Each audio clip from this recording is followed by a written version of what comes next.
Hi, Eric Gibaud, ericgibaud.com, and today, thanks to photosfera.com, I'm going to present you the Canon M200.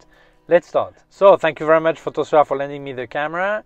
I made some reviews before of M-series Canon camera. One is the M50. I'll leave you the link here. I quite like it, and well, I did like it. And the second one is the M6 Mark II that I did not like it that much. So I'll leave you the link here too. So the M mount line of cameras by Canon is the oldest mirrorless cameras by Canon. Obviously not in the world, because there are other brands that do mirrorless before Canon, but now they have the R mount. As I said in my M6 Mark II review, I was not sure if this line of camera was not totally born, or it was already dying. But well, they've they made the M6 Mark II and now the M200 that replaces the M100. So I think the M50 will be replaced by the M60 or whatever name they give to it. So yes, it seems they're going ahead with this. Okay, so well, now they already have like 20 or 22 lenses for that mount, which is already some, and I think Sigma has made some too. So well, it's going on. And if you don't want an M mount, or you already have some EF and EFS mount by Canon, you can actually use an adapter and use them here. It's an APS-C sensor, 24 million pixel, and as you can see, this camera is really small, but you can change lenses. The lens that came with it is a kit lens, is a 15 to 45 millimeter, 3.5, 6.3. I would have liked to go up to 55 millimeter, and instead of 6.3, 5.6, the typical kit lens would have been more logical to me. Okay, what's a bit different here, as you can see, there is no viewfinder, there is just a screen you can put up and down. So when you see that, you already know it's a kind of niche market, something that is probably specialized, but we're going to speak about that. What makes me laugh about marketing by every brand when they want to sell us their camera, what they say, no?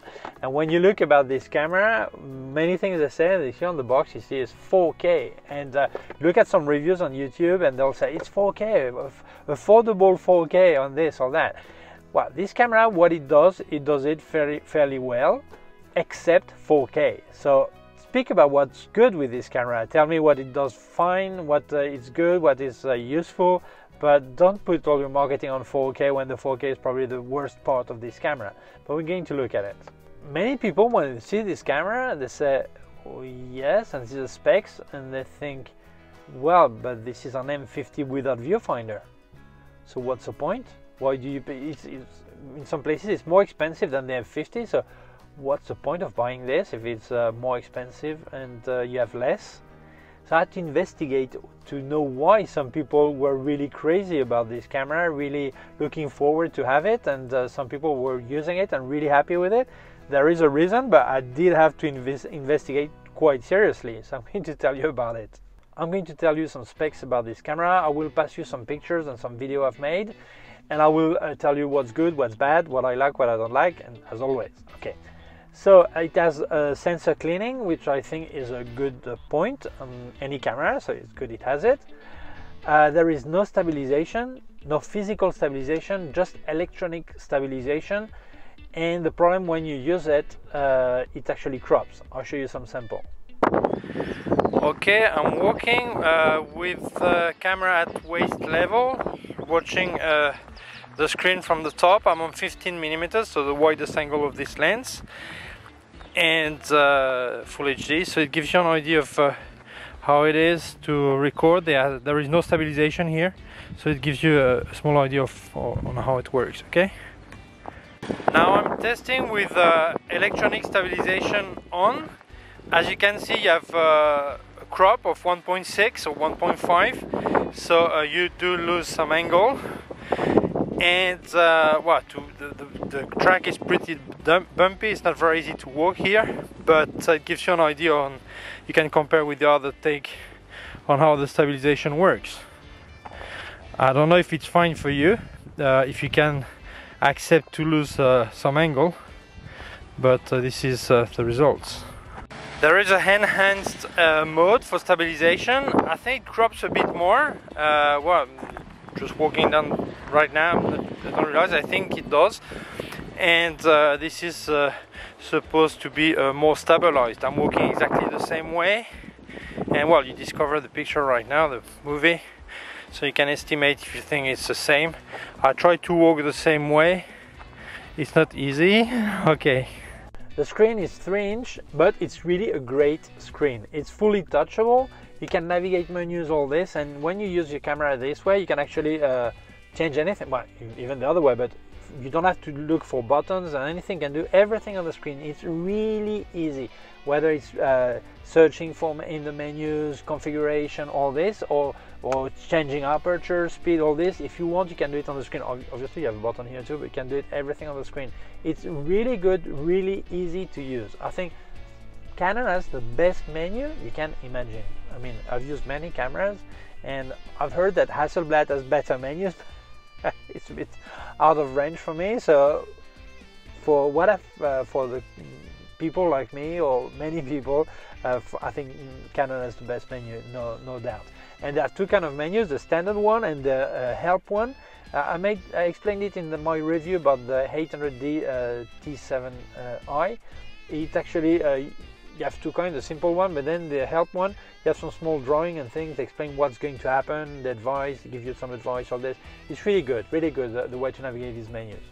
The autofocus, it's really good, works really well, it's dual pixel, but it doesn't work if you are in 4K video. There is no dual pixel then, it's just contrast. It's just contrast focusing, so it's not as good. I explain it in the M50 and I'll show you some here. We're going to do some tests.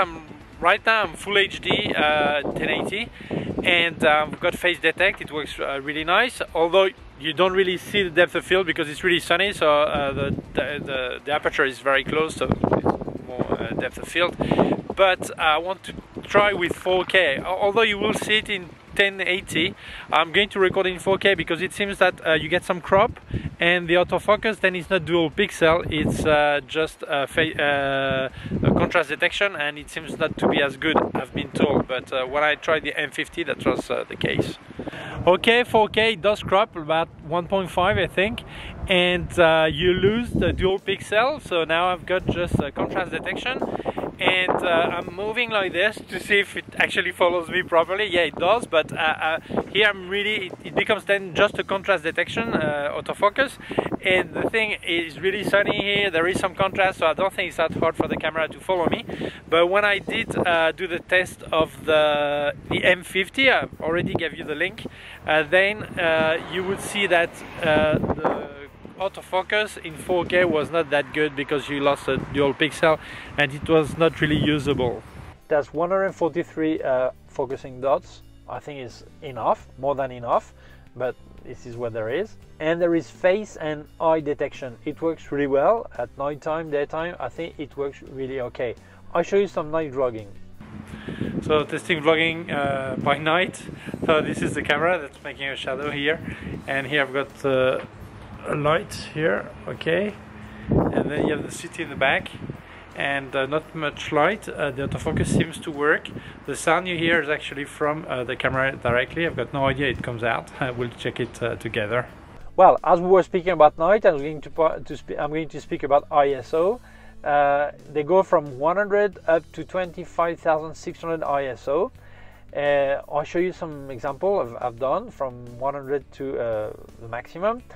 And I do think up to 1600 they're okay. From 3200 they start to be seriously noisy. 3200 is still savable. 6400 I think then is a bit too much noise. So as always, Canon is not specialist in high ISO with little noise. If you were expecting the 100,000 ISO of a Sony, you're not going to find it here. Well, but for me it's not a problem, but for some people it is. So this is why I speak about it. When you're recording video in 4K, the ISO goes from 100 to 6400, and in Full HD it goes from 100 to 12,800 ISO. Obturation speed from 30 seconds up to 4,000th of a second plus bulb mode. You can do burst photography at 6.1 images per second. There is no flash socket, hot shoe here, but there is an integrated flash here, small flash. It synchronizes at 200th of a second, but the problem, there is no hot shoe. So you could actually use the hot shoe not just for a flash. Maybe you want to put a microphone in there, but there's no microphone connector either. But we'll speak about it in a second. Okay, obviously it does raw file. So now let's speak about video. Video, there are things I don't understand. They speak about 4K, 4K, 4K. You don't have the dual autofocus in 4K. And in 4K you have just 24 and 25 images per second. You don't have 30, you don't have 60, you have 24 and 25. So some people who are cinema freak, they want to have 4K in 24, they're really happy. But then they're not that happy when they see there is no the proper autofocus for that. So they go for full HD. But then in full HD you have 25, 30, 50 and 60 images per second. You don't have 24 anymore. So that's a bit of a nonsense. If you put 24 in 4K and you don't want to give the best autofocus, well, but then in full HD put the 24, because there is not much sense for that. I don't know why they did that. And 4K also crops, so well. And in HD you get, which is 720, you get 100 and 120 images per second for really slow motion. Obviously if you want to mix it with 1080, 720 maybe is a problem, but if it's for Facebook or Instagram or whatever, that's fine. You make the full clip in really slow motion and it is there. Well, recording time, maximum recording time is 30 minutes. After you have to press again, but like many cameras. You have some advanced feature or useful feature like highlight warning if you're going to go overexposed. You have histogram. Then let's speak about connectivity. Yeah, you have Wi-Fi, Bluetooth, micro USB, no connector for microphone, which is strange because on the M50 there is a connector, no headphone connector, and then I keep something else just after. Okay, it uses a SD card, the UHS one. Then I'm going to speak about the battery. Battery, I don't know, because on some reviews they speak about 315 pictures on a single charge, but I think that was the M50, because on the official website of Canon they say 485 photos on a single charge and 90 minutes video. 485, this is not the 500 pictures I would like. But let's be honest, for the size of this camera, in this one I think we can forgive this battery life. This is almost acceptable because it's really small and it uses the screen all the time. I think that's not bad for that kind of camera. I would not say the same about other cameras where I think they should not go under 500. But still, I think every camera should not go under 500 pictures on a single charge. But well, this is what it is. Now vlogging daylight. I've got face and eye detection. I can actually see the square around my face, around my eye, and the sound you hear is directly from the microphone of the camera. I turn around to see how the exposure adapts itself depending on the light in favor or against. Even here, when I'm against light, I see the square on my eye, so it's actually detecting properly my face and the eye. So on that part that works. Okay. So what did I forget to speak about? Oh, what do you see here? On HDMI port. So you think, and many cameras have HDMI. Eric, you've been speaking for 10 minutes for just telling me that. I knew that there is HDMI. They all have HDMI. Well, no, they don't all have this HDMI. And this is where you actually understand what is Canon policy with this camera, what they've made it, what it exists. And this is when I understood why some people were completely hysterical speaking about this camera.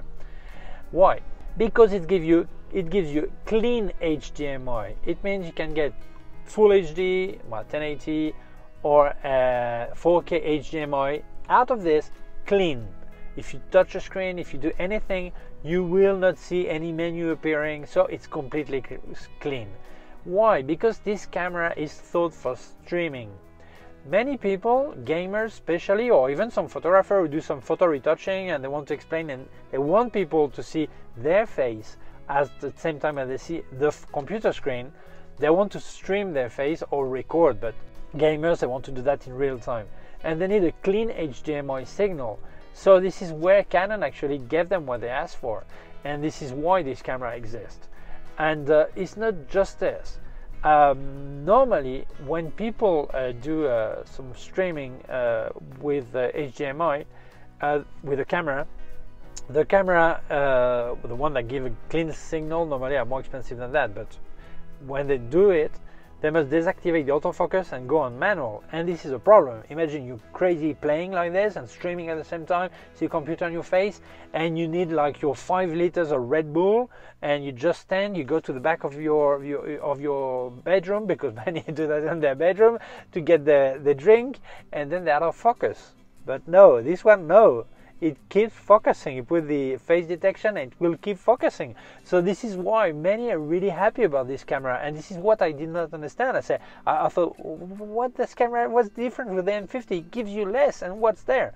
Well, I had to investigate. So this is why I don't understand why Canon is not speaking more about this camera and what it does on that side, because this is where the clients for this camera are. They are gamers or streamers, or yeah, this is for streaming. So you must know 2 things if you want to stream with that. First, the screen will stop operating after 30 minutes, but the signal, the camera will still work. You will still receive the signal. So if you're actually gaming and you see your own face on the corner, it's not a problem, because you have a monitor. You actually monitor your face anyway. But you need to know that in case you needed to have full time your face on the screen, or what shows on the screen full time, then it stops after 30 minutes, but it keeps working. Second, I don't know why if you can actually charge via the USB, because for what I've seen, people actually do that kind of streaming. They remove the battery here, remove the small battery, and there is a dummy battery they can get on eBay or on Amazon, all this, and with a cable that comes here, and it gives food to the camera full time. So I don't know why they do it this way, but this exists, and this is why people are using it. Unfortunately, I'm not a gamer. I'm not a person who does streaming, so I don't have a HDMI cable and setup to test this. But I've been investigating, looking many YouTubers who are actually gamers, and they are using this camera for that, and it seems to work really fine. And I know that there are many YouTubers that just tell anything they just bought, they think is the best. They tell a lot of stupidity about any product, or they get paid to say it. But in this case, for what I've seen, yes, it does work properly. And if you're that kind of person who actually streaming, I think this is probably a good camera for you. So what do I think? Do I think this camera is good or not? Well, it's hard to say. I would say if you have that kind of budget and you want Canon and you want M mount, these are many conditions, I think you're better off buying the M50. But if you're these people who need a clean HDMI signal, this is the camera. What I do not understand is why Canon has created this camera.